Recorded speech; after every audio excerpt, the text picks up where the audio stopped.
DSR సత్యం foundation chairman Donala Srinivasa Reddy ఆధ్వర్యంలో ఆర్థిక సహాయం చేశారు. కొండకిందిగూడెం గ్రామానికి చెందిన కొండ సత్తయ్య పరమపదించారు. వారికి డిఎస్ఆర్ ఫౌండేషన్ తరపున foundation joint secretary Bezawada Satish 5,000 రూపాయలు వారి కుటుంబానికి అందజేయడం జరిగింది.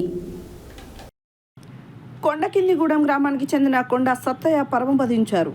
వారికి డిఎస్ఆర్ ఫౌండేషన్ తరఫున foundation joint secretary Bezawada Satish 5,000 రూపాయలు వారి కుటుంబానికి అందచేయడం జరిగింది.